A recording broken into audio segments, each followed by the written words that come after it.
Bonjour mon ami, je veux vous parler de la voiture Kia Rio. Alors que la première génération de Kia Rio était un modèle sans importance sur le marché européen, la deuxième était une bonne publicité pour la troisième. La conception simple et fiable a été modernisée et a fait ses débuts en 2011, en plein milieu du cycle de vie de générations individuelles de nombreux modèles européens. Grâce à cela, Kia a apporté une grande bouffée de fraîcheur à la catégorie, mais malgré cela, elle n'est toujours pas aussi populaire qu'on pourrait s'y attendre. En regardant l'offre sur le marché secondaire, il y a en moyenne 4 voire 6 fois moins de voitures que les autres.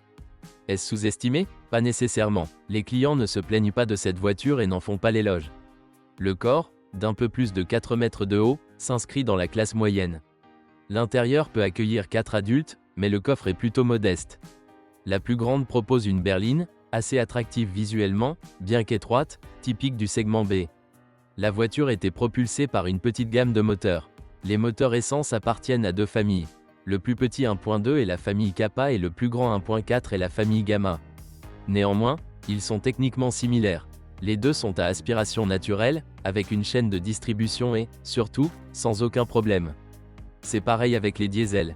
Ceux-ci appartiennent à une série U avec un entraînement de distribution par chaîne, un système d'injection Bosch simple et sont d'une durabilité supérieure à la moyenne. La différence entre le diesel 1.1 et 1.4 est d'un cylindre. Le 3 cylindres 1.1 est faible et gère médiocrement la Rio, mais se déroule généralement sans problème. Des précautions ont été prises pour éliminer les vibrations en installant un arbre d'équilibrage supplémentaire. Le moteur 4 cylindres génère une solide puissance de 90 chevaux et offre de bonnes performances, mais il consomme beaucoup de carburant. La consommation moyenne de carburant est d'environ 5,7 L, 100 km. Si vous recherchez des économies, le meilleur moteur est un moteur essence GPL, la consommation de carburant est d'environ 6 à 7 litres, 100 km, mais le carburant est presque 2 fois moins cher. Cependant, il ne faut pas oublier de vérifier le jeu aux soupapes. La Kia Rio présente quelques problèmes mineurs, mais ceux-ci ne sont pas spécifiques à chaque voiture. Par exemple, il y a des problèmes d'engagement des vitesses. Pas grave, mais il faut parfois être patient ou s'habituer.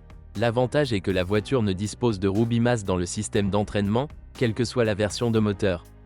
D'autres problèmes incluent une usure rapide de la suspension avant, des défauts électriques mineurs, principalement des essuie-glaces, du système audio, et des éclats sur une peinture faible. Heureusement, la voiture ne se corrode pas. Défauts typiques de la Kia Rio, défauts mineurs d'électricité et d'équipement. Des éclats sur la peinture. Fonctionnement irrégulier du moteur, mise à jour du logiciel du pilote, fonctionnement difficile du mécanisme de changement de vitesse. Que rechercher? Les voitures équipées d'un moteur essence 1.4 ou diesel 1.4. Ce qu'il faut éviter, les voitures équipées d'une installation GPL et d'un voyant moteur allumé. Merci de m'avoir écouté, n'oubliez pas de vous abonner à la chaîne et de noter ma vidéo. Si vous connaissez des problèmes avec cette voiture que je n'ai pas mentionné, assurez-vous de les écrire dans les commentaires.